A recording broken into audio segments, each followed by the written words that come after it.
فلا أقسم بمواقع النجوم وإنه لقسم لو تعلمون عظيم إنه لقرآن كريم في كتاب مكنون لا يمسه إلا المطهرون تنزيل من رب العالمين.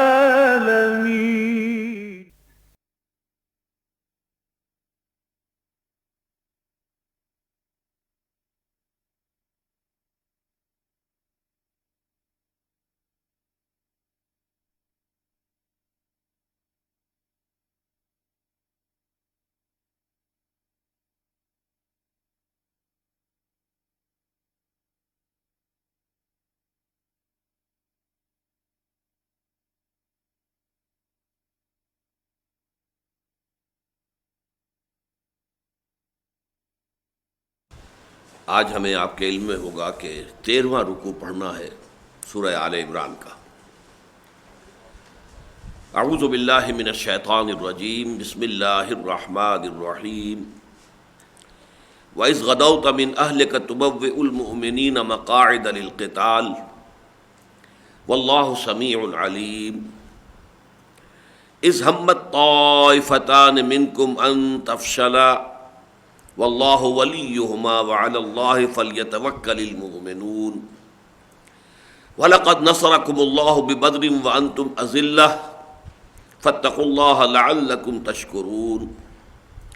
إِذْ تَقُولُ لِلْمُؤْمِنِينَ أَلَنْ يَكْفِيَكُمْ أَنْ يُمِدَّكُمْ رَبُّكُمْ بِثَلَاثَةِ آلَافٍ مِنَ الْمَلَائِكَةِ مُنْزَلِينَ بَلَىٰ إِن تَصْبِرُوا وَتَتَّقُوا وَيَأْتُوكُم مِّن فَوْرِهِمْ هَٰذَا يمددكم ربكم بخمسة آلاف من الملائكة مسومين وما جعله الله إلا بشرى لكم ولتطمئن قلوبكم به وما النصر إلا من عند الله العزيز الحكيم ليقطع طرفا من الذين كفروا أو يكبتهم فينقلبوا خائبين ليس لك من الأمر شيء أو يتوب عليهم أو يعذبهم فإنهم ظالمون وَلِلَّهِ مَا فِي السَّمَاوَاتِ وَمَا فِي الْأَرْضِ يَغْفِرُ لِمَن يَشَاءُ وَيُعَذِّبُ مَن يَشَاءُ وَاللَّهُ غَفُورٌ رَحِيمٌ۔ صدق اللہ العظیم۔ رب اشرح لي صدری ويسر لي أمری واحلل عقدۃ من لسانی یفقہوا قولی۔ اللهم ربنا ألهمنا رشدنا وأعصمنا من شرور أنفسنا۔ اللهم أرنا الحق حقا وارزقنا اتباعه وأرنا الباطل باطلا وارزقنا اجتنابه۔ اللهم وفقنا لما تحب وترضى، آمین یا رب العالمین۔ سورہ آل عمران کا جو نصف ثانی ہے،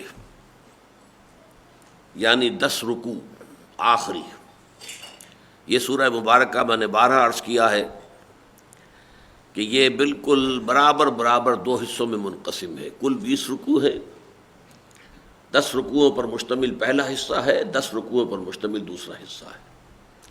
آیات میں صرف ایک کا فرق ہو گیا ہے، 100 کی بجائے 101 آیات ہیں پہلے حصے میں، لہذا دوسرے حصے میں پھر 100 کے بجائے 99 رہ گئی۔ تو یہ گویا کہ تقریباً 2 مساوی حصے ہیں۔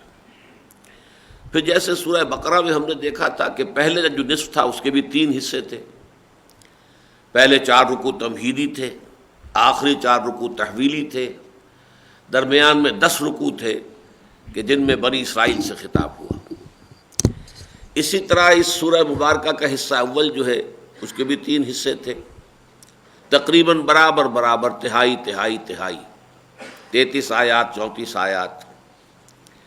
ان میں سے ایک حصے میں وہی تمہیدی مضامین اور زیادہ تر خطاب امت مسلمہ سے، درمیانی حصے میں اب اہل کتاب کا جو دوسرا گروپ تھا، نصارہ عیسائی، اور ان کی جو سب سے بڑی گمراہی تھی الوہیت مسیح کا عقیدہ، اس کی نفی۔ تیسرے حصے میں پھر اہل کتاب کو بحیثیت مجموعی یعنی یہود اور نصارہ دونوں کو مجموعی طور پر خطاب کیا گیا۔ یہ نصف اول کے 3 حصے تھے جو ہم پڑھ چکے ہیں۔ نصف ثانی کے جو 10 رکوع ہیں اس میں سے پہلے 2 رکوع امت مسلمہ سے خطاب پر مشتمل ہیں، اور خاص طور پر انہیں متنبہ کیا گیا ہے اہل کتاب کی ریشہ دوانیوں سے کہ اب ان سے پورے طور پر چوکس رہیں، چوکنے رہیں۔ یہ بھی بتا دیا گیا کہ تمہاری تاسیس ہو چکی ہے، اب بحیثیت ایک امت تمہارا ایک مقام معین ہو چکا ہے۔ کنتم خیر امۃ اخرجت للناس تأمرون بالمعروف وتنہون عن المنکر وتؤمنون باللہ۔ یہ گویا کہ ان دی کمیٹی آف نیشنز، دنیا میں جو اقوام عالم ہیں ان میں تمہارا یہ امتیازی مقام ہے کہ دنیا کی قومیں جو ہیں وہ اپنی بہتری، اپنی سربلندی، اپنے استحکام، اپنے بہبود کے لیے عمل پیرا رہتی ہیں، لیکن تمہیں دنیا والوں کی بھلائی کے لیے، ان کی اخروی نجات کے لیے اپنی تمام تر مساعی کو صرف کرنا ہے۔ کنتم خیر امۃ اخرجت للناس، تم برپا کیے گئے ہو بنی نوع انسان کے لیے۔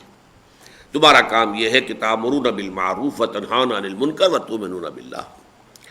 ساتھ ہی یہ بھی فرما دیا کہ اس کے لیے تمہیں ایک سہ نکاتی لائے عمل پر مسلسل عمل پیرا رہنا پڑے گا۔ وہ آیات 102، 103، 104 کئی مرتبہ ان کا تذکرہ ہو چکا ہے کہ پہلی آیت میں پہلا نقطہ کیا ہے کہ پہلے اپنی انفرادی سیرت و کردار کو مضبوط کرو۔ یا ایھا الذین آمنوا اتقوا اللہ حق تقاتہ ولا تموتن الا وانتم مسلمون۔ اللہ کی فرما برداری، اللہ کا تقوی، یہ تمہارا شعار بن جانا چاہیے۔ دوسرا نقطہ ہوگا کہ قرآن کے سے پیوست ہو جاؤ، قرآن کو حرز جان بنا لو، قرآن کو حبل اللہ سمجھ کر اس سے چمٹ جاؤ۔ یہ تمہارے اندر ذہنی اور فکری ہم آہنگی پیدا کرے گا، مقاصد کی ہم آہنگی پیدا کرے گا، جس سے کہ تم واقعتاً انسانوں کی ایک جماعت ہونے کے ناطے واقعتاً ایک امت بن جاؤ گے، اور تمہارے درمیان تعلق گہرا ہوگا، ذہنی بھی، قلبی بھی۔ اور تیسرے یہ کہ جس سے جو جمعیت وجود میں آئے گی اسے بس 3 کام کرنے ہیں: دعوت الی الخیر ولتکن منکم امۃ یدعون الی الخیر ویأمرون بالمعروف وینہون عن المنکر واولئک ھم المفلحون۔ اور اس امت میں سے فلاح پانے والے لوگ صرف وہی ہوں گے کہ جو اس پروگرام پر عمل پیرا رہیں گے۔ باقی کہنے کو امتی شمار ہوں گے، دنیا میں مسلمان سمجھا جائے گا، لیکن اللہ تعالیٰ کا ان سے فلاح کا کوئی وعدہ نہیں ہے۔ اس کے بعد اگلے رکوع میں ہم نے دیکھا تھا کہ کہا گیا کہ یہ اہل کتاب بھی ایمان لے آتے تو ان کے لیے بہت بہتر تھا، لیکن نہیں ایمان لائے، اڑ گئے ہیں۔ ان میں معدود چند ہیں کہ جو ایمان پر قائم ہیں۔ جب حضرت موسیٰ اور تورات پر جو ایمان تھا اس پر قائم ہے تو یقیناً وہ لوگ محمد پر صلی اللہ علیہ وسلم اور قرآن مجید پر بھی ایمان لے آئیں گے، یا لا چکے ہیں یا لے آئیں گے، لیکن ان کی اکثریت جو ہے وہ ماننے والوں پر مشتمل نہیں ہے۔ ان کے اندر حسد کی آگ بھڑکی ہوئی ہے۔ پہلے یہ صرف تکبر اور تمرد میں مبتلا تھے، اب اس میں حسد کا اضافہ ہو گیا ہے کہ ہمیں اس مقام سے بے دخل کر کے، اور اب وہ مقام اور مرتبہ جو ہے اس امت محمد کو دے دیا گیا ہے، تو اس کی بنا پر حسد کی آگ چل رہی ہے۔ قل موتوا بغیظکم، اے ان سے کہہ دو کہ جل مرو اور بھسم ہو جاؤ اپنے اسی غیظ و غضب کی آگ میں، اپنی حسد کی آگ میں جل مرو۔ اور مسلمانوں سے کہا گیا لن یضرکم الا اذی، یہ مطمئن رہو یہ تمہیں تکلیف تو پہنچائیں گے، کوفت کا سبب تو بنیں گے، عارضی طور پر تمہارے لیے تشویش کا موجب بھی بن جائیں گے، لیکن تمہیں کوئی مستقل پائیدار نقصان پہنچانا ان کے لیے ممکن نہیں ہے۔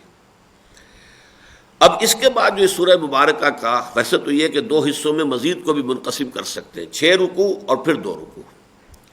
6 رکوع جو تقریباً 60 آیات پر مشتمل ہے، ان میں تمام تر تبصرہ ہے غزوہ احد پر، اور پھر 2 جو ہیں یوں سمجھیے کہ وہ آخری، وہ تکمیل کلام جو ہے اس کے اعتبار سے سم اپ کیا گیا ہے، اور اس میں جو آخری رکوع ہے وہ تو نہایت جامع ہے۔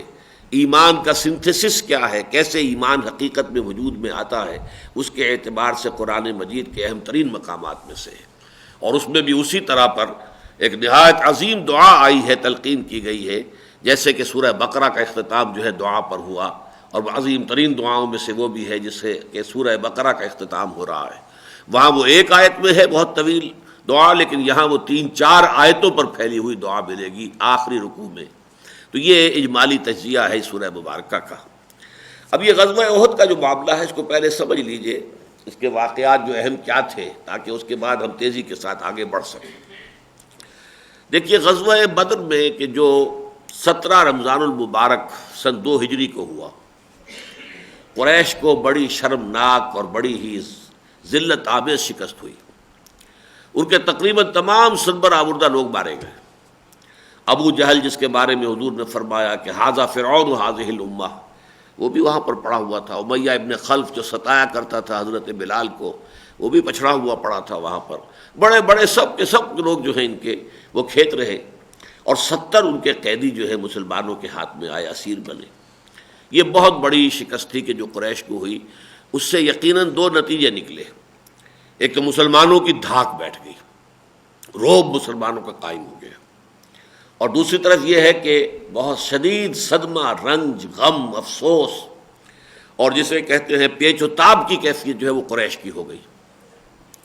اب یہ عرب کا ایک مزاج تھا کہ وہ اس طرح کے کسی معاملے کو لے کر بیٹھ نہیں رہتے تھے. اس کے بعد انتقام کی آگ جو ہے وہ ان کے اندر بھڑک اٹھتی تھی. لہذا بدر کے بعد جو ہے انہوں نے انتقامی جنگ کی تیاری فوراً شروع کر دی. سب سے پہلی بات تو انہوں نے یہ کی کہ جو بھی مر گئے تھے، ان کے آدمی مارے گئے تھے، قتل ہو گئے تھے، ان پر نوحہ کہنا، ان پر رونا، ماتم کرنا منع کر دیا گیا کہ اس سے ہمارے حوصلے پست ہوں گے. کوئی شخص اپنے کسی مقتول کا کوئی نہ ماتم کرے نہ نوحہ پڑھے. حالانکہ یہ ان کی روایات میں سے تھا. خاص طور پر خواتین مرثیے پڑھا کرتی تھیں، بیان کرتی تھی، جیسے ہمارے دیہات میں اب بھی جانگلیوں کے ہاں ہے، وہ بیان کرتی ہیں، بول رہی ہیں، کچھ پڑھ رہی ہیں اور بیان کر رہی ہیں. تو وہ بیان کرنا ان کا ایک باقاعدہ فن تھا. لیکن یہ کہ پابندی سخت لگا دی گئی، آرڈیننس، کہ کوئی کہیں سے کوئی آواز نہ آئے، تاکہ ہمارے اعصاب کے اندر جو ہے وہ کسی کمزوری کا اظہار نہ ہو، بلکہ ہماری عزم کا، ہماری ہمت کا، ہمارے جو ہے جذبہ انتقام کے اندر جو ہے وہ شدت، وہ اندر ہی اندر جو ہے یہ آگ کھولے. ایسا نہ ہو کہ اس مرثیہ خانی سے ہماری وہ جذبات جو ہیں ٹھنڈے پڑ جائیں، اندر کی بھڑاس نکل جائے. ہمیں تو اندر ہی اندر نغمہ ہے بلبل شوریدہ تیرا خام ابھی، اپنے سینے میں اسے اور ذرا تھام ابھی. ان جذبات انتقام کو اپنے سینوں کے اندر پروان چڑھاؤ. مردوں نے طے کر لیا کہ ہم اپنی بیویوں کے قریب نہیں جائیں گے، بستروں پر نہیں سوئیں گے، چارپائیوں پر نہیں سوئیں گے، زمین پر سوئیں گے. عورتوں نے بناؤ سنگھار ترک کر دیا. جب تک کہ انتقام ہم نہ لے لیں اس وقت تک جو ہے ہم جو ہے کوئی بھی معاملہ اس طرح کا نہیں کریں گے. مزید یہ کہ وہ جو قافلہ تھا جو ابو سفیان کی سرکردگی میں آ رہا تھا شام سے، جو ایک ایکسائٹنگ کاز بنا تھا غزوہ بدر کا، اور وہ بہت بڑا قافلہ تھا، 1000 اونٹ اور اس پر 50,000 دینار کا مال تھا. اور وہ قافلہ صحیح و سالم پہنچ گیا تھا، اس لیے کہ ابو سفیان نے تو دوہری چال چلی تھی. ایک طرف SOS کال بھی بھیج دی تھی کہ مجھے خطرہ ہے وہ محمد کے آدمیوں سے کہ بدر سے اگر میں گزروں گا تو مجھ پر حملہ ہوگا، جیسا کہ ہو بھی رہا تھا بالفعل. حضور جو ہے مدینے سے اسی لیے نکلے بھی تھے صحابہ کو لے کر. لہذا مجھے مدد بھیجو. وہاں سے لشکر چل پڑا.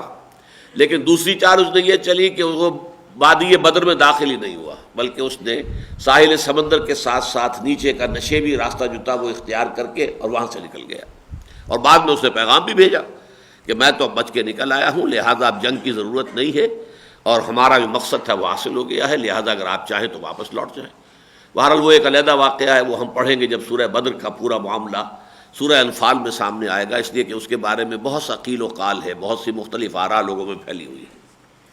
بہرحال اس پورے قافلے کے بارے میں انہوں نے یہ طے کیا، یہ گویا کہ انہوں نے ایک فنڈ کی شکل اس کو دے دی. جس کا مال ہے اس میں وہ سب کا سب کنٹریبیوٹ کر دے. یہ 1000 کے 1000 اونٹ اور 50,000 دینار کا یہ سارا مال سب نے وقف کر دیا کہ اب یہ آئندہ جنگ کی تیاری کے لیے یہ پورا کا پورا مال ہماری طرف سے وقف رہے گا. ڈونیشنز ہو گئی. ایک بہت زبردست فنڈ جو ہے وہ اسی کے ذریعے سے انہوں نے قائم کر دیا. چنانچہ اس کا ذکر جو ہے وہ سورہ غزوہ بدر کے بعد چونکہ یہ واقعات ہو رہے تھے تو یہ سورہ انفال میں آیت آئی ہے، آیت نمبر 36 ہے، ان الذین کفروا ينفقون اموالهم ليصدوا عن سبیل اللہ.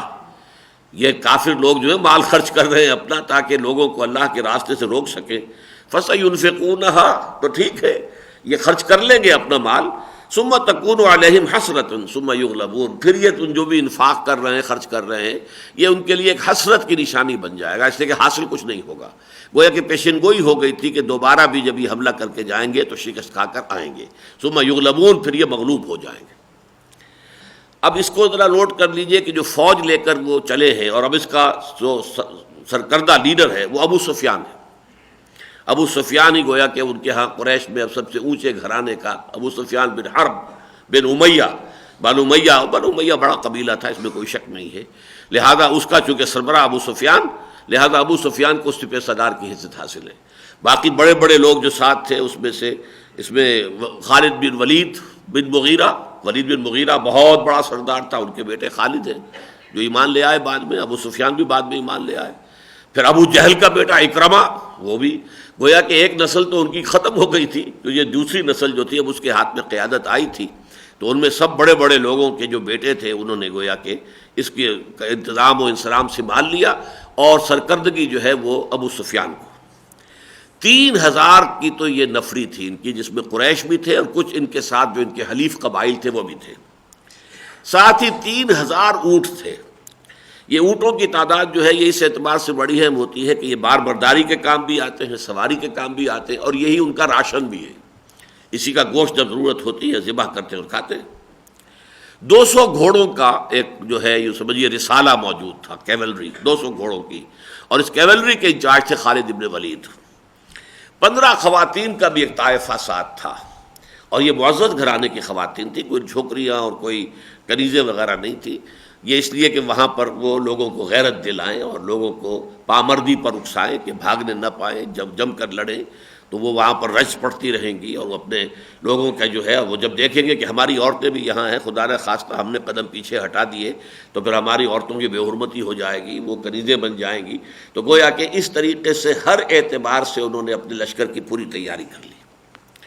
ادھر حضور کا نظام جو تھا انٹیلیجنس کا وہ بھی بہت مضبوط تھا، اور خاص طور پر ایک صاحب تو ایسے موجود تھے مکے کے اندر جو درپردہ ایمان لا چکے تھے لیکن ابھی انہوں نے اپنا ایمان ظاہر نہیں کیا تھا، وہ تھے حضرت عباس، حضور کے چچا۔ یہ بالکل اسی طرح سمجھیے جیسے حضرت موسیٰ پر ایک شخص ایمان لے آیا تھا آل فرعون میں سے، یکتم ایمانہ، وہ اپنے ایمان کو اس نے چھپائے رکھا تھا جب تک کہ فرعون نے اپنے دربار میں یہ تجویز پیش نہ کی کہ اب موسیٰ کو قتل کر دینا چاہیے، تب وہ کھڑے ہوئے، رجل من آل فرعون یکتم ایمانہ، مومن من آل فرعون یکتم ایمانہ۔ ان کی تقریر قرآن مجید میں نے بارہا کہا ہے کہ کسی نبی کی بھی کوئی تقریر اتنی مفصل جو ہے وہ قرآن مجید میں نقل نہیں ہوئی ہے جتنی کہ اس مومن آل فرعون کی۔ یہی کردار اصل میں حضرت عباس کا بھی ہے، لہذا حضرت عباس رضی اللہ تعالی عنہ ایمان لا چکے تھے لیکن ابھی وہ اپنی قوم ہی کے ساتھ رہ رہے تھے، اور ہو سکتا ہے کہ حضور کو درپردہ اس کا علم بھی ہو، اس لیے کہ غزوہ بدر میں تو وہ کفار کے ساتھ آئے بھی تھے اور اسیر بھی ہوئے تھے، اور ان کو کراہتے ہوئے سن کر حضور کو تکلیف پہنچی تھی، تو حضور نے کہا تھا کہ سب کے بند ڈھیلے کر دو۔ ظاہر بات ہے کہ ان کو اسیروں کو کسا ہوا ہوتا تھا رسیوں کے اندر، تو وہ جو ہاتھ پاؤں باندھے ہوئے کسے ہوئے ہیں، ہل نہیں سکتا کوئی آدمی، تو اسے تکلیف ہو رہی تھی، تو حضرت عباس کے کراہنے کی آواز حضور نے سنی، تو حضور نے فرمایا کہ بھائی بند ڈھیلے کر دو سب کے، ان کو اس طرح زیادہ کس کے نہ رکھو۔ تو یہ بھی معلوم ہوتا ہے کہ شاید حضور کے علم میں تھا کہ عباس جو ہے وہ ایمان لا چکے، واللہ عالم، اس کی صراحت کہیں پر مجھے نہیں ملی ہے۔ انہوں نے حضور کو اطلاع کر دی ساری، حضور کے پاس اطلاع ملی، حضور نے پھر اپنی طرف سے بھی لوگوں کو بھیج دیا کہ وہ دیکھیں کہاں کہاں لشکر پہنچ رہا ہے، کیا صورت ہے، پوری تفصیل آ جائے، اور دوسری طرف آپ نے مدینے میں ایک مجلس مشاورت منعقد کی، اس میں خود اپنا ایک خواب بھی آپ نے دکھایا، بتایا کہ میں نے خواب دیکھا ہے کہ کچھ گائیں ذبح ہو رہی ہیں، اور میری تلوار کا جو سرہ ہے اس پر کچھ شکستگی کے آثار ہیں، کچھ مڑ گئی ہے، یا کچھ وہاں سے اس کی دھار جو ہے وہ خراب ہو گئی ہے، اور تیسرے یہ کہ میں نے اپنا ہاتھ جو ہے ایک بڑی مضبوط زرہ کے اندر ڈالا ہے۔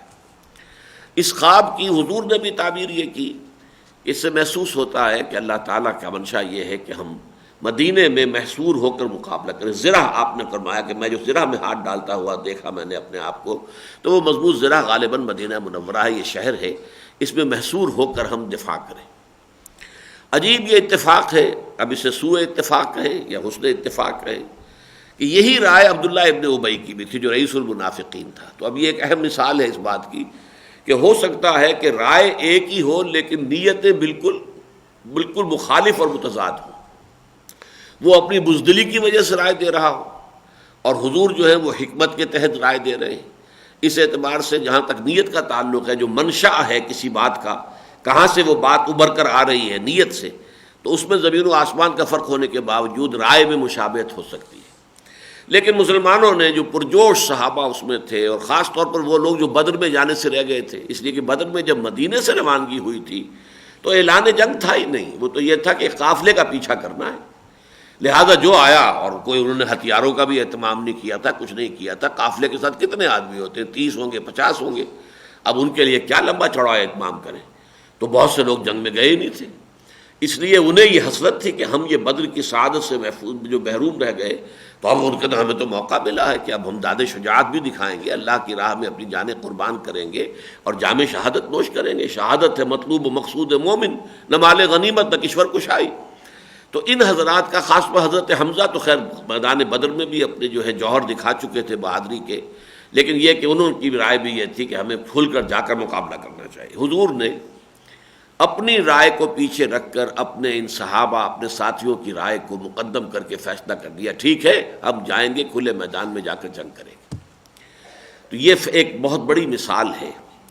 اقامت دین کے لیے جد و جہد کرنے والی کوئی جماعت، اس کا امیر، چاہے اسے ویٹو حاصل ہو، اختیار حاصل ہو، لوگوں نے سم و طاعت فی المعروف کی بیعت بھی کر رکھی ہو کہ جو آپ کہیں گے ہم مانیں گے، چاہے وہ فی المنشط والمکر ہے، چاہے ہماری طبیعتیں آمادہ ہوں اور چاہے ہمیں اپنی طبیعتوں پر جبر کرنا پڑے، لیکن جو آپ کہیں گے ہم مانیں گے۔ اس کے باوجود بسا اوقات حکمت کا تقاضا یہ ہوتا ہے کہ وہ امیر اپنی رائے پر اپنے ساتھیوں کی رائے کو مقدم کر دے۔ اس میں دلجوئی ہے، ساتھیوں کی حوصلہ افزائی ہے، ساتھیوں کا کانفیڈنس بلڈ اپ ہوتا ہے۔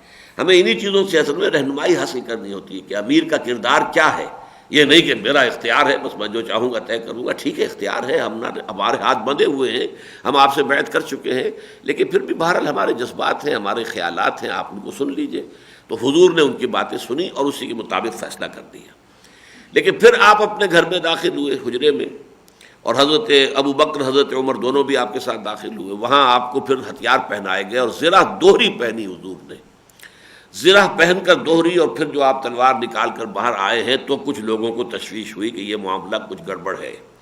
چنانچہ حضرت سعد ابن معاذ رئیس اوس اور حسید ابن حضیر رضی اللہ تعالی عنہما، ان دونوں نے کہا لوگوں سے کہ دیکھو کہیں تم نے اپنی رائے جو ہے وہ مسلط کی ہے محمد صلی اللہ علیہ وسلم کی رائے پر، ان کو مجبور کیا ہے کہ تمہاری رائے کے مطابق فیصلہ کریں، اور یہ صورت جو نظر آ رہی ہے یہ بڑی غیر معمولی ہے، تو اب تم کہو کہ ہم اپنا فیصلہ، ہم اپنی رائے واپس لیتے ہیں۔ لوگوں نے کہا، لیکن حضور نے کہا کہ نہیں، جب نبی ایک مرتبہ ہتھیار باندھ لے تو جب تک پھر اب مقابلہ نہ ہو چکے یہ ہتھیار اترے گا نہیں۔ تو اس طریقے سے گویا کہ اس میں بھی ہمارے لیے ایک نشانی ہے، اور یہ اسی سورہ مبارکہ میں وہ آیت آ جائے گی آگے چل کر، فَبِمَا رَحْمَةٍ مِّنَ اللَّهِ لِنْتَ لَهُمْ وَلَوْ كُنْتَ فَظًّا غَلِيظَ الْقَلْبِ لَانفَضُّوا مِنْ حَوْلِكَ فَاعْفُ عَنْهُمْ وَاسْتَغْفِرْ لَهُمْ وَشَاوِرْهُمْ فِي الْأَمْرِ فَإِذَا عَزَمْتَ فَتَوَكَّلْ عَلَى اللَّهِ۔ آپ مشورہ ضرور کیا کیجئے ان سے معاملات میں، لیکن جب آپ طے کر لیں تو پھر اللہ پر توکل کیجئے۔ پھر یہ نہیں کہ اب ایک فیصلہ کیا تھا اب اس سے ہم واپس لے رہے ہیں، نہیں، بلکہ یہ کہ پھر اس کے بعد توکل ہونا چاہیے، اور توکل اللہ تعالیٰ پر، سارے معاملات کا آخری صدا تو اللہ ہی کے ہاتھ میں ہے۔ بہرحال یہ صورت ہوئی، آپ نکلے ہیں مدینے سے، رات آپ نے گزاری ہے راستے میں، پھر میدان بدر میں پہنچے ہیں، اور یہ کہ اس میں سے ایک بہت اہم واقعہ یہ ہو گیا کہ آپ کے ساتھ جو گئے تھے 1000 افراد مدینے سے نکلے تھے، جب صبح کے وقت جو ہے صف بندی ہوئی ہے، اور یوں سمجھیے کہ ادھر سے وہ کفار کا لشکر ہے، ادھر سے مسلمانوں کا، اور ایک دوسرے کو دیکھ رہے ہیں، تو عبداللہ ابن ابی 300 اپنے ساتھی منافقین کو لے کر علیحدہ ہو گیا کہ اب ہم تو جنگ نہیں کریں گے، اس لیے کہ ہماری بات تو مانی نہیں گئی۔ یہ واقعہ اہم ترین واقعہ ہے، 1000 میں سے 3000 کے مقابلے میں 1000 تو پہلے ہی تھے، 1:3 کی ریشو تو تھی، اب 300 اور کم ہو گئے تو 1:4 کی ریشو ہو گئی، اور وقتی طور پر جو ہے اس سے یقیناً جو ہے ایک دل شکستگی مسلمانوں کی پیدا ہونی ضروری تھی، لازمی تھی۔ لیکن عجیب بات یہ ہے کہ اتنے اہم واقعے کا قرآن مجید نے ابتدا میں کوئی اہتمام کے ساتھ ذکر نہیں کیا، گویا کہ معمولی بات تھی۔ آخر میں جا کر ہمیں یہ آیت نمبر 167 میں اس واقعے کی بات ملے گی، اس کے اس وقت تفصیل سے ہم گفتگو کر دیں گے، لیکن قرآن نے اس کا ذکر نہیں کیا۔ البتہ جو سابق الایمان لوگ تھے ان کے بھی 2 خاندان والے جو ہے پھر ذرا دگمگا گئے، ان کے قدموں میں تزلزل پیدا ہو گیا۔ یہ اوس میں سے تھے بنو حارثہ، اور خزرج میں سے بنو سلمہ۔ ان دونوں نے بھی ذرا ارادہ کیا کہ ہم واپس ہو جائیں، لیکن یہ ہے کہ پھر جب لوگوں نے سمجھایا اور ان کو بھی جذبات ایمانی ان کے عود کر آئے، لوٹ آئے، پھر وہ رک گئے۔ ان کا ذکر قرآن مجید نے بڑے ہی ایک شان کے ساتھ کیا ہے. حالانکہ وہ چھوٹے چھوٹے دو گروپ تھے، جبکہ ایک بہت بڑا گروپ 300 آدمیوں کا ساتھ چھوڑ کر چلا گیا، تہائی نفری چلی گئی. قرآن نے اس کا کوئی خاص ذکر نہیں کیا، بلکہ وہ ضمنی طور پر ذکر آئے گا، اور وہ بھی بعد میں آئے گا، شروع میں نہیں. جنگ کا جو نقشہ حضور نے طے کیا وہ بڑا عجیب ہے. جا کے قریش نے جو آ کے لشکر اپنا اتارا تھا وہ ایسے کہ احد ان کے پیچھے کافی فاصلہ چھوڑ کر، اور مدینہ ان کے سامنے، مدینہ کے شمال میں پہنچ کر وہاں یہ اتر گئے. حضور کے پیش نظر یہ تھا کہ یہ قریش کے پیچھے جا کر اپنا جو ہے کیمپ لگائیں تاکہ پہاڑ پشت پر آ جائے. لیکن ظاہر بات ہے کہ گزر کر جانا پڑتا تھا. یہ قریش کا لشکر جو ہے درمیان میں پڑا ہوا، وہ حائل ہے. احد کے اور مدینہ کے درمیان جو حائل ہے وہ قریش کا لشکر ہے. تو حضور نے پھر لوگوں سے پوچھا کہ کوئی شخص جو راستے ایسے جانتا ہو کہ ہمیں کسی اور چور راستے سے لے جائے اور وہ پیچھے ہم پہنچ جائیں ان کی پشت پر. تو کچھ حضرات نے کہا ہمیں معلوم ہے پہاڑوں کے اندر راستے ایسے ہوتے ہیں درے، کہ وہ پھر 2 حضرات جو تھے وہ لے کر گئے ہیں اور قریش کو پتہ نہیں چلا، اور لشکر جو ہے کنی ان سے کتراتا ہوا پیچھے چلا گیا. اب یوں سمجھیے کہ شمال مدینہ یہ ہے، اور مدینہ کے شمال میں یہ سارا معاملہ ہے. شمال میں احد ہے، اور وہاں اس کے فوراً بعد حضور اور صحابہ کرام کا لشکر ہے، پھر قریش کا لشکر ہے، پھر مدینہ ہے. تو اس طریقے سے گویا کہ قریش کا لشکر جو ہے حضور کے اور مدینہ کے درمیان حائل ہو گیا، اور حضور کے اور مسلمانوں کی پشت پر پہاڑ آ گیا. اب یاد کیجئے کہ یہی واقعہ ہوا تھا حضرت عمر کے زمانے میں. شام کے ایک محاذ پر حضرت ساریہ رضی اللہ تعالیٰ عنہ سے غلطی ہو رہی تھی، اور حضرت عمر کو اللہ نے وہ میدان جنگ دکھا دیا، اور اس پر آپ نے کہا یا ساریہ تو الجبل، او ساریہ کیا غضب کر رہے ہو، غلطی کر رہے ہو، پہاڑ کی طرف اپنا معاملہ اختیار کرو. اور یہ آواز اللہ نے حضرت ساریہ کو پہنچا دی. حضرت عمر کی انہوں نے آواز سنی. یہاں جو ہے جو خطبہ سن رہے ہیں وہ حیران ہو رہے ہیں کہ یہ خطبہ تو ہمیں دے رہے تھے، یہ ساریہ سے کیا بات شروع کر دی حضرت عمر نے رضی اللہ تعالیٰ عنہ. لیکن یہ کہ وہاں وہ اللہ نے آواز پہنچائی، اور اس کے مطابق انہوں نے اپنی اسٹریٹجی درست کی. تو پہاڑ کو پشت پر رکھنے میں یہ کہ پشت محفوظ ہو جاتی، یہ نقشہ حضور نے وہاں پر اختیار فرمایا. البتہ وہ ذرا مسلمان لشکر کے جو جنوب مشرق کی طرف آپ نے دیکھا ایک درہ ہے. اگر کہیں قریش کا لشکر رسالہ 200 گھوڑوں کا رسالہ موجود تھا، بہت تکڑا ان کا ایک رسالہ تھا، اگر کہیں وہ پہاڑ کا چکر کاٹ کر اور اس درے سے حملہ آور ہو جاتا تو گویا کہ پھر اب 2 چکی کے 2 پارٹوں کے درمیان مسلمانوں کا لشکر آ جاتا. لہذا اس کو آپ نے تاڑ کر، اور وہاں قریب میں ایک ٹیلا تھا، وہ اب جمل الرمات کہلاتا، رما کہتے ہیں تیر چلانے کو، رما یرمی. تو اس سے رمات جو وہ لوگ کہ جو وہاں پر تیر انداز 50 آپ نے مقرر کر دی اس ٹیلے کے اوپر کہ اس درے میں سے کسی کو گزرنے نہ دینا، تم اس کے اوپر متعین رہو گے. اور اس پر حضرت جبیر رضی اللہ تعالی عنہ جو ہیں ان کو آپ نے، حضرت عبداللہ ابن جبیر ابن نعمان انصاری دوسی بدری رضی اللہ تعالی عنہ، ان کو مقرر کیا 50 تیر انداز کہ تم یہاں رہنا. اور یہاں تک آپ نے فرمایا کہ اگر تم یہ دیکھو کہ ہم سب کے سب ہلاک ہو گئے اور ہمارا گوشت پرندے نوچ نوچ کر کھا رہے ہیں، تب بھی تم نے یہاں سے نہیں ہٹنا، تم یہیں رہنا. تو اس کی تاکید کر کے حضور نے ان کو وہاں پر جو فائز کر دیا. اب اس شکل میں اب آخری جو کوشش کی قریش نے، ایک کوشش تو بہت بڑی ہو گئی تھی، ظاہر بات ہے اندر خانے کوئی نہ کوئی ان کا سلسلہ جنبانی ہوگا. عبداللہ ابن ابی کے ساتھ جو 300 آدمی لے کر وہ علیحدہ چلا گیا. لیکن 2 کوششیں اور کی. ابو سفیان نے خفیہ پیغام پہنچایا انصار کو کہ دیکھو ہمارا معاملہ اور ہمارا چچا زاد بھائی ہے محمد صلی اللہ علیہ وسلم، قرشی تھے حضور، تو ہمارا قریش کا یہ گویا کہ ہمارا اندرونی معاملہ ہے، خاندانی معاملہ ہے. تو ہمارے اور ہمارے چچیرے بھائی کے درمیان سے تم ہٹ جاؤ، خام خواہ تم کیوں بیچ میں آتے ہو، ہمیں آپس میں نبٹ لینے دو، ہمارا تم سے کوئی سروکار نہیں، کوئی جھگڑا نہیں، ہمیں ان کو ختم کر کے ہم چلے جائیں گے، ہم مدینے کے اوپر کوئی حملہ نہیں کریں گے، مدینے والوں سے کوئی تعرض نہیں کریں گے. لیکن وہاں سے کوڑا جواب آیا کہ ہم محمد کا ساتھ نہیں چھوڑ سکتے صلی اللہ علیہ وسلم. دوسرا قدم یہ اٹھایا کہ اوس کا ایک سردار ہوتا تھا ابو عامر، یہ جیسے مکے میں جو حضرت خدیجہ رضی اللہ تعالیٰ عنہ کے چچا زاد بھائی تھے ورقہ ابن نوفل، وہ قرشی تھے، لیکن یہ کہ حق کی تلاش میں اور نیکی اور بھلائی کی تلاش میں وہ بھی شام گئے تھے، اور وہاں جا کر انہوں نے نصرانیت عیسائیت اختیار کر لی تھی. اور کانا یکتب التوراۃ فی العبرانیہ، تورات وہ عبرانی زبان میں لکھا کرتے تھے. لیکن وہ تو ایسا نیک آدمی تھا کہ اس نے حضور کی بات سن کر فوراً پہچان لیا کہ یہ وہی ناموس ہے، وہی فرشتہ ہے کہ جو پہلے موسیٰ پر اور عیسیٰ پر آ چکا ہے، وہی آپ پر آیا ہے محمد. اور کاش صلی اللہ علیہ وسلم کہ میں اس وقت تک زندہ رہوں جب کہ آپ کی قوم آپ کو مکے سے نکال دے گی. تو حضور بڑے حیران ہوئے تھے. اب مخرجیہم، کیا وہ مجھے نکال دیں گے یہاں سے؟ ان کا ہاں یہی ہوا، جس کے ساتھ بھی یہ پیغام جو بھی لے کر آیا ہے اس کی قوم اس کی دشمن ضرور ہوئی ہے. تو ایک تو ورقہ ابن نوفل تھے. اسی طرح کی ایک شخصیت جو تھی وہ مدینے میں اوس کے سرداروں میں سے یہ شخص تھا ابو عامر. یہ بھی گیا شام اور یہ بھی عیسائی ہو گیا. پھر رہبانیت، عیسائیوں میں جیسے راہب ہوتے ہیں وہ رہبانیت اس نے اختیار کی. لیکن جیسے کہ خزرج کا جو سردار تھا عبداللہ ابن ابی، حضور کی مدینے آمد پر جیسے وہ دشمن نمبر 1 بن گیا، اسی طرح یہ بھی دشمن نمبر 2 بن گیا ابو عامر.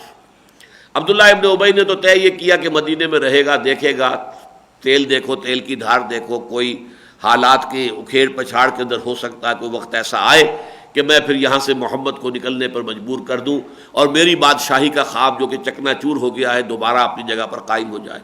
اس نے تو یہ طے کیا. لیکن یہ مدینہ چھوڑ کے نکل گیا اور یہ پھر سازشیں کرتا پھرا ہے. قریش کو بھی اس نے کہہ کر ابھارا ہے، لایا ہے.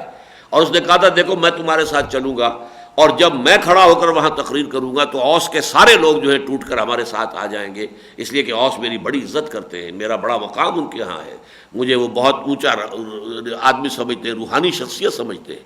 چنانچہ اب وہ سامنے آیا، اس نے تقریر کی. لیکن یہ کہ اس کی تقریر پر بھی تمام جو اوس کے لوگ حضور کے ساتھ تھے صحابہ کرام میں سب نے کہا کہ لعنت ہو تجھ پر اور اللہ تیری آنکھ کو ٹھنڈا نہ کرے. تو اس نے کہا ہو معلوم ہوتا ہے کہ میری غیر موجودگی میں مدینے میں کوئی بہت بڑا شر پھیل گیا ہے.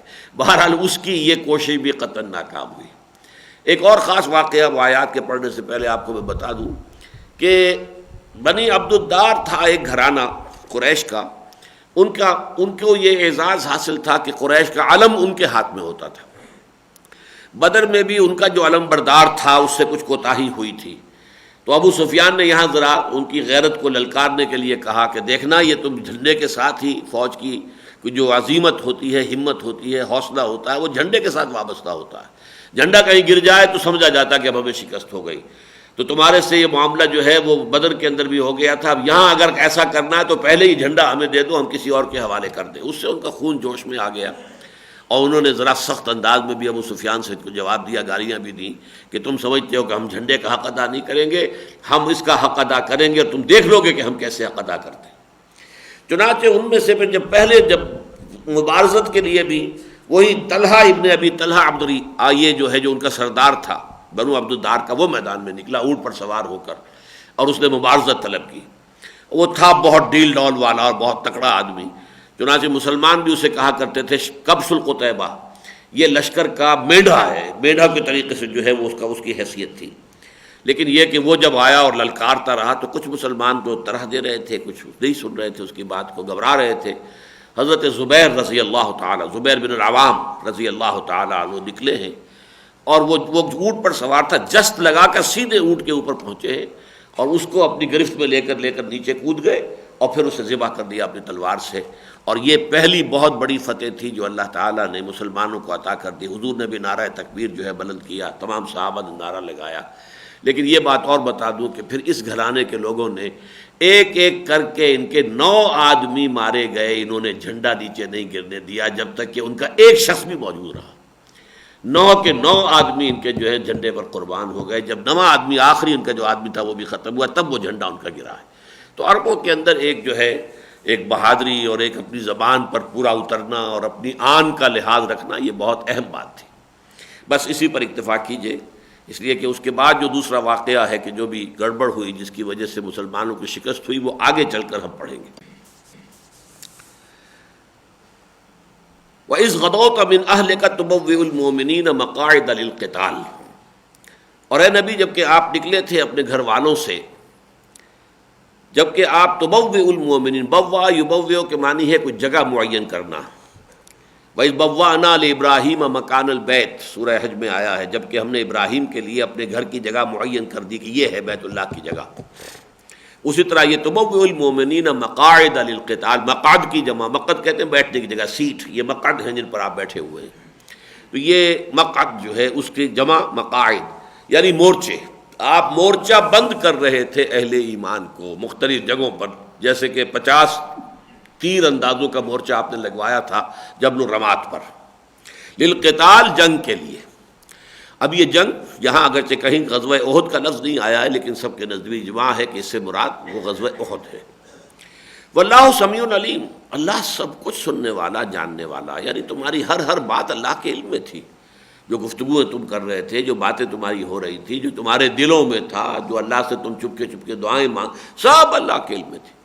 اور اس میں ادھر بھی اشارہ ہو گیا، چونکہ اب آگے تبصرہ ہوگا مسلمانوں کی خطاؤں پر اور غلطیوں کے اوپر بھی تبصرہ ہوگا، گرفت بھی ہوگی، یہاں تک کہ ایک معاملے میں حضور پر بھی کچھ گرفت ہو جائے گی، محبت آمیز اور شفقت آمیز۔ تو اب اس میں یہ ہے کہ اس تبصرے کو جان لو کہ یہ تبصرہ کرنے والا کون ہے۔ یہ کوئی ایسا نہیں ہے جیسے سی آئی ڈی کی رپورٹس پہنچی ہوں اور اس نے اس رپورٹوں کے اوپر جو ہے اپنی رائے بنا لی ہو، معاذ اللہ۔ اللہ تو خود سمیع ہے، خود علیم ہے، ہر شے کا سننے والا، ہر شے کا جاننے والا۔ تو جو بھی وہ کچھ اب فرمائے گا جس کے لیے تمہیں تیار ہو جانا چاہیے سننے کے لیے، جان لو کہ وہ اس سمیع اور علیم خدا کی طرف سے تمہاری لیے، تمہاری نگاہیں کھولنے کے لیے، تاکہ تمہیں اپنی کمزوریوں کا علم ہو جائے آئندہ کے لیے۔ ابھی تو اور بڑے مرحلے آنے والے ہیں، ستاروں سے آگے جہاں اور بھی ہیں، ابھی عشق کے امتحان اور بھی ہیں۔ ابھی تو سمجھیے کہ ابھی ابتدا ہے، لیکن یہ کہ یہ معاملات تو بہت آگے جائیں گے۔ غزوہ احزاب بھی آنے والا ہے، غزوہ تبوک بھی آئے گا، بڑے بڑے مراحل آنے ہیں۔ تو تمہیں اپنے رینکس جو ہیں ان کے اندر دیکھنا چاہیے کہ کہاں کہاں کوئی ضعف اور کمزوری کے معاملات ہیں، تاکہ ان کو رفع کر سکو۔ اذ ہمت طائفتان منکم ان تفشلا، جب کہ آمادہ ہو گئے تھے تم میں سے دو گروہ کہ وہ نامردی دکھائیں، ڈھیلے پڑ جائیں، وہاں سے چلے جائیں۔ یہ ہے وہ دو، بنو حارثہ اور بنو سلمہ۔ بنو حارثہ یہ اوس کے قبیلے سے تھے۔ یہ جیسے ہمارے ہاں بھی ہے نا کہ یہ وٹو ایک قبیلہ ہے، اس قبیلے میں مانے کے، لالے کے، شامد کے، اب یہ مختلف خاندان ہو جائیں گے، ان کی اولاد جو ہے۔ تو قریش ایک قبیلہ تھا، بنو ہاشم، بنو امیہ، بنو عدی، بنو فتیم، یہ سب اس کے گھرانے ہیں۔ اسی طریقے سے یہ اوس کے گھرانے، اوس کے قبیلے سے ایک گھرانہ تھا بنو حارثہ، اور خزرج کے قبیلے سے ایک گھرانہ تھا بنو سلمہ۔ تو انہیں بھی ذرا سی عارضی طور پر جو ہے ان کے قدموں کے اندر بھی لغزش پیدا ہوئی۔ اذ ہمت طائفتان منکم ان تفشلا واللہ ولیہما، حالانکہ اللہ تعالیٰ ان دونوں کا ساتھی تھا، پشت پناہ تھا، مددگار تھا، ان کو یہ علم تھا، اس لیے کہ وہ لوگ منافق نہیں تھے، صاحب ایمان تھے۔ لیکن کسی صاحب ایمان کے اندر بھی وقتی طور پر کوئی کمزوری، کسی وسوسے کی وجہ سے، شیطانی وسوسہ، یا کسی سابقہ کمزوری کی وجہ سے کوئی کمزوری، کوئی خطا سرزد ایسی ہوئی ہو جس کی بنا پر کہ پھر وہ ایک شخصیت کے اندر ہی کہیں کوئی ضعف جو ہے وہ شامل ہو جائے، تو مختلف اعتبارات سے ہو سکتا ہے۔ لہذا فرمایا کہ اللہ ان کا ولی تھا، وعلی اللہ فلیتوکل المؤمنون، اور یقیناً اللہ تعالیٰ جو ہے اسی پر توکل کرنا چاہیے اہل ایمان کو۔ یہ نہیں دیکھنا چاہیے کہ 300 آدمی چلے گئے، ہم پہلے ہی جو ہیں 1/3 تھے اور اب تو جو 300 آدمی نکل گئے، آپ سمجھے تہائی لشکر چلا گیا واپس۔ 1000 میں سے 300، یہ کوئی 30,000 میں سے 300 تو نہیں گئے تھے کہ جس کا کوئی حیثیت نہ ہوتی۔ 1000 میں سے 300 چلے گئے تو اس کا مطلب یہ 30% آف دی آرمی وہ چلی گئی اور سب کے نگاہوں کے سامنے گئی، اور عین اس وقت گئی ہے۔ اس سے بڑی سازش اور کیا ہو سکتی ہے، جبکہ ایک دوسرے کے سامنے آ چکے تھے، جبکہ وہ دشمن نے بھی دیکھ لیا کہ ان کے کچھ لوگ واپس جا رہے ہیں، تاکہ ان کے حوصلے بلند ہو گئے، اور یہاں کے جو لوگ ہیں ان کے حوصلے، ہر ایک پر کچھ نہ کچھ اثر تو پڑا ہوگا۔ بنائے تب بشری، یہ تو نہیں ہو سکتا کہ سرے سے کوئی تاثر نہ لیا ہو۔ البتہ یہ کہ اس تاثر کے بنا پر قدم ڈگمگا جائیں، یہ صرف دو گروہوں کے ہوئے۔ اذ ہمت طائفتان منکم ان تفشلا واللہ ولیہما وعلی اللہ فلیتوکل المؤمنون۔ یہ دونوں جو گروہ ہیں بعد میں جو ثابت قدم بھی رہے، انہوں نے پھر جو ہے اپنی بہادری کے جوہر بھی دکھائے، لیکن یہ بعد میں فخر کرتے تھے کہ اللہ تعالیٰ نے ہمارا ذکر قرآن میں کیا ہے طائفتان منکم سے، گویا کہ ہمیں یہ سند دے دی ہے کہ ہم منافقوں میں سے نہیں تھے بلکہ ہم اہل ایمان میں سے تھے۔ اللہ تعالیٰ کی اس سند کو انہوں نے گویا کہ اپنے لیے بنائے اعزاز سمجھا کہ یہ تو اللہ نے ہمارا اعزاز فرمایا۔ اذ ہمت طائفتان منکم ان تفشلا، جبکہ تم میں سے بھی دو گروہ جو ہیں وہ آمادہ ہو گئے تھے کچھ بزدلی دکھانے پر، کچھ کمزوری کے اظہار پر۔ واللہ ولیہما وعلی اللہ فلیتوکل المؤمنون ولقد نصرکم اللہ ببدر وانتم اذلہ۔ اور دیکھو یاد کرو، اللہ نے مدد کی تھی تمہاری بدر میں بھی جبکہ تم بہت کمزور تھے۔ وہ تو ریشو تو 1 اور 3 کی اس وقت بھی تھی، 313 اور 1000، لیکن یہ کہ جو ساز و سامان ہتھیاروں کا فرق تھا وہ بہت زیادہ تھا۔ 313 میں سے صرف 2 کے پاس تلواریں تھیں، صرف 2۔ اور وہاں بھی اس وقت 100 گھوڑوں کا رسالہ ان کے ساتھ تھا اور ادھر 2 گھوڑے تھے صرف. وہاں 1000 اونٹ تھے، ادھر 70 اونٹ تھے. یہ 70 اونٹ 2 گھوڑے یہاں سیراب ہو جاتے اور مجاہد بھی وضو کرتے، نہاتے، غسل فرماتے. شاہنامے کی نظم ہے، بڑی ہی عمدہ نظم ہے کہ صحرا نے دامن پھیلا کر جو ہے دعا کی اللہ سے کہ اللہ بارش بھیج دے تاکہ تیرے یہ نبی کے ساتھی، تیرے نبی جو ہیں یہاں پر انہیں آسودگی حاصل ہو، وہ نہائیں، غسل کریں، وضو فرمائیں.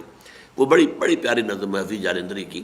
میں سمجھتا ہوں کہ اگر وہ کچھ اور نہ لکھتے شاہنامہ میں تو یہی ایک نظم اس شاہنامے کی عظمت کے لیے بہت کافی تھی. جلد 2 میں ہے یہ.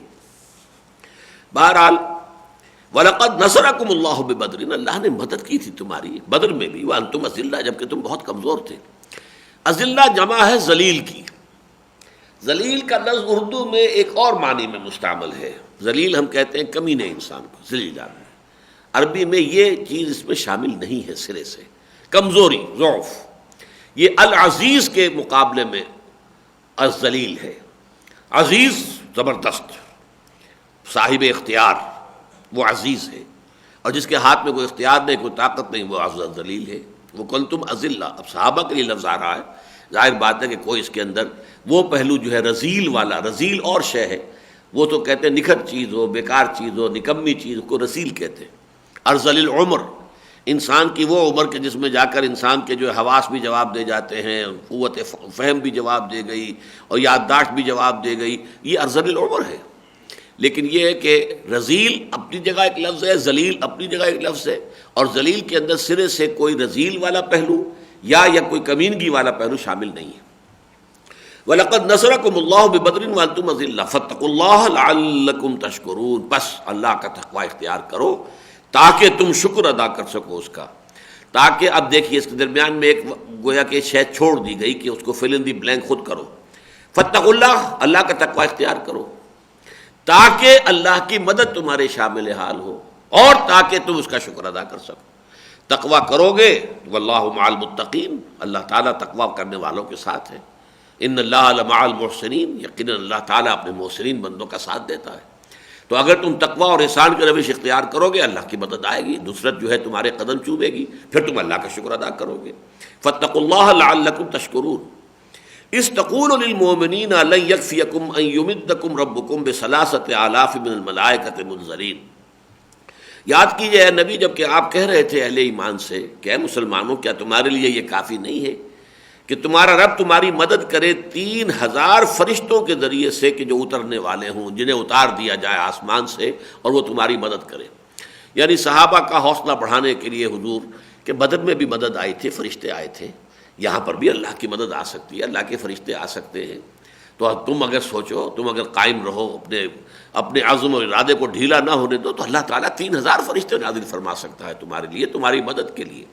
یہ گویا کہ جو بھی مسلمانوں پر بحثیت مجموعی کوئی دل شکستگی کے اور کوئی تھوڑے سی وہ جو ایک کیفیت پیدا ہوئی ہوگی وقتی طور پر کمزوری کی، وہ جو 300 آدمیوں کے ساتھ چھوڑ دینے کی وجہ سے، تو اس میں حضور نے ان کی دلجوئی کے لیے، ان کی تسلی کے لیے فرمایا اذ تقول للمؤمنین، جب کہ آپ کہہ رہے تھے ایک نبی اہل ایمان سے، الن یکفیکم، کیا تمہارے لیے کفایت نہیں کرے گی یہ بات، ان یمدکم، کہ مدد کرے تمہاری، ربکم، تمہارا رب، بثلاثۃ آلاف، 3000 کے ذریعے سے، من الملائکۃ، فرشتوں، 3000 فرشتوں سے، منزلین، کہ جنہیں اتارا جائے آسمان سے زمین کی طرف.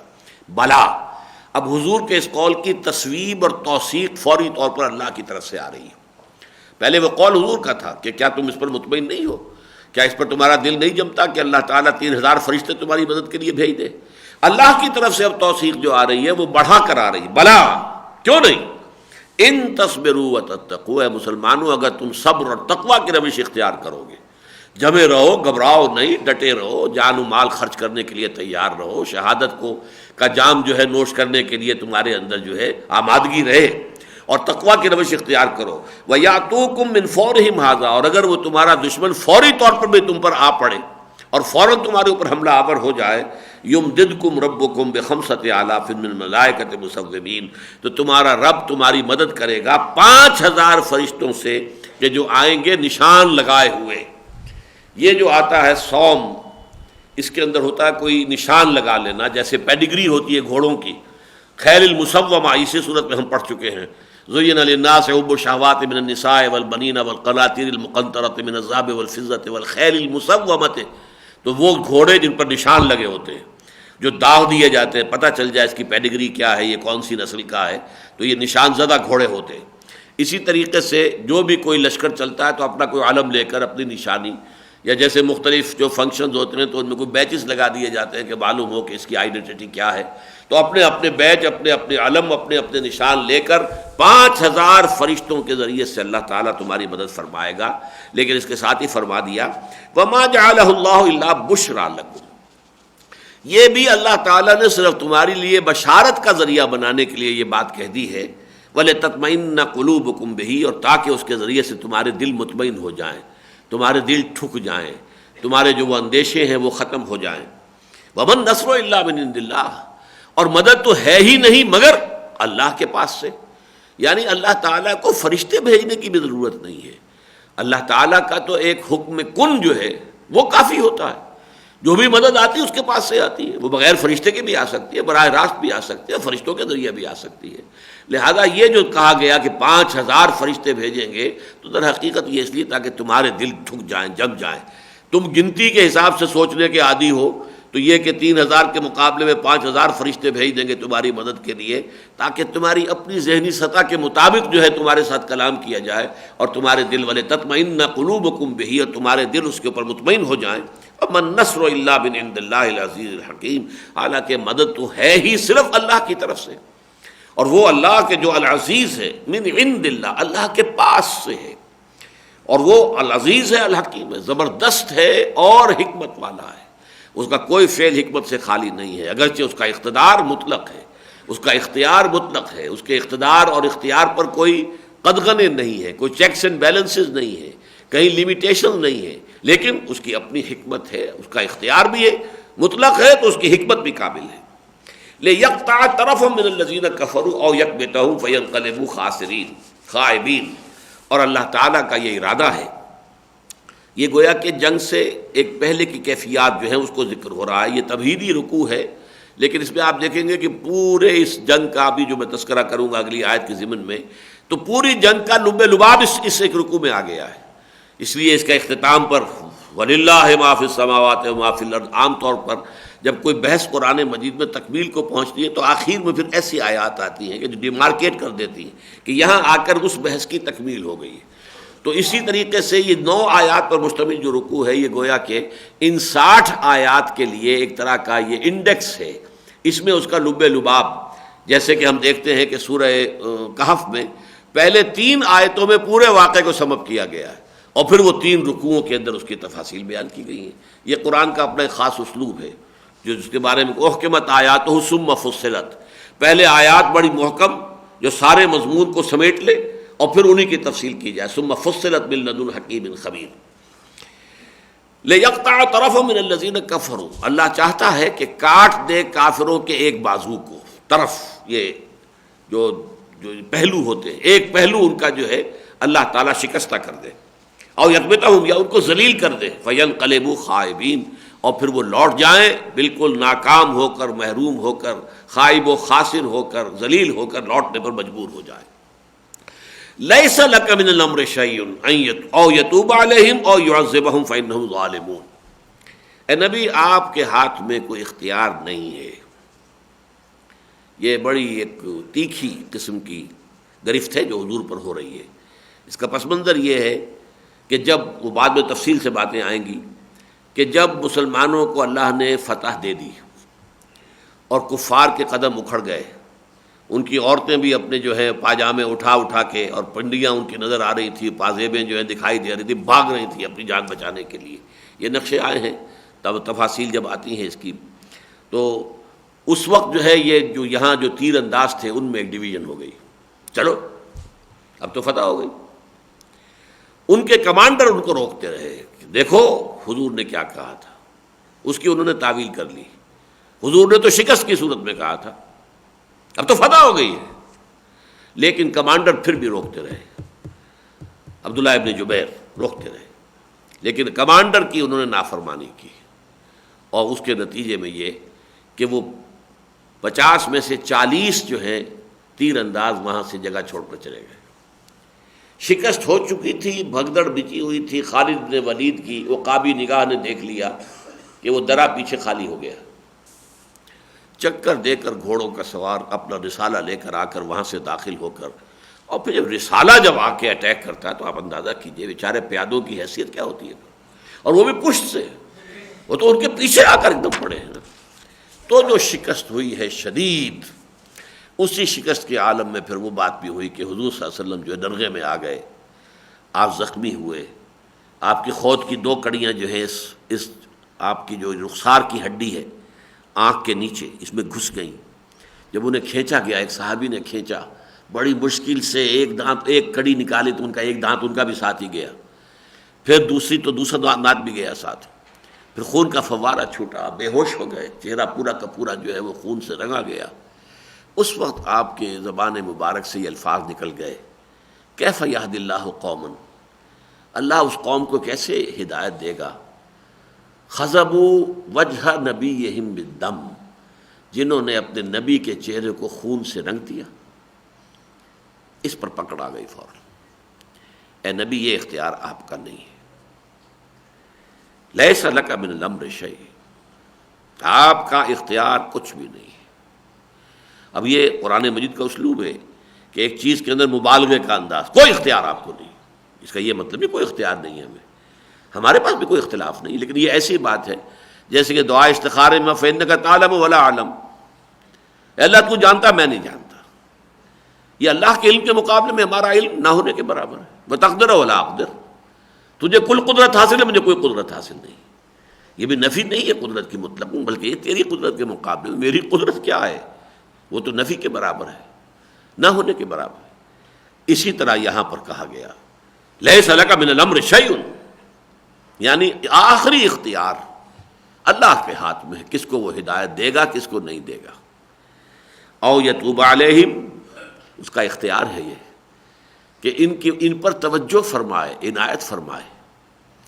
اللہ کی توجہ ہوتی ہے تو بندے میں توبہ کا جذبہ پیدا ہوتا ہے۔ یہ ہم سورہ مائدہ میں بھی دیکھیں گے، وہاں ہے کہ یحبہم و یحبونہ، اللہ ان سے محبت کرے گا اور وہ اس سے محبت کریں گے۔ گویا کہ باہمی محبت کا بھی آغاز اللہ کی طرف سے ہوتا ہے۔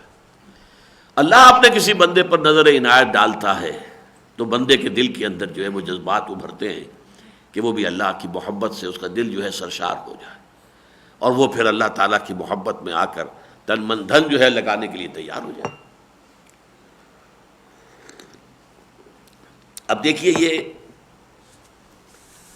جس شخص کی وجہ سے یہ سب سے بڑا حادثہ ہوا، ویسے تو یہ کہ وہ جو 40 تھے جو تیر انداز وہ سبب بنے، لیکن یہ کہ اصل جو سبب بعد میں بن گیا وہ تو خالد ابن ولید اور ان کا رسالہ 200 گھوڑوں کا، گھڑ سوار شہ سوار آ رہے ہیں دوڑ، لیکن وہی خالد ابن ولید ہے جس کی ہاتھوں یہ چرکا لگا ہے، وہی پر ایمان لے آئے ہیں، اور انہی کو اللہ تعالیٰ نے حضور ہی کے زبان مبارک سے خطاب دلوایا ہے، خالد سیف من سیوف اللہ، خالد تو اللہ کی تلواروں میں سے ایک تلوار، خالد سیف من سیوف اللہ۔ یہ خطاب کس نے دیا؟ محمد رسول اللہ صلی اللہ علیہ وسلم۔ کس کو دیا؟ جس کے ہاتھوں وہ اتنی بڑی زک پہنچی تھی اور اتنا بڑا جو ہے زخم لگا تھا، چرکا لگا تھا۔ لیس لک من الامر شیء، آپ کو کوئی اختیار حاصل نہیں ہے، یعنی اختیار مطلق۔ ہر معاملے کا کسی کی ہدایت یا نہ ہدایت ہونا نہ ہونا یہ اللہ کے اختیار میں ہے۔ اس کے بالکل برعکس معاملہ ہے کہ ابو طالب کے بارے میں جتنی شدید خواہش حضور کی ہو سکتی تھی کہ وہ ایمان لے آئیں، اور کسی شخص کے بارے میں نہیں ہو سکتی۔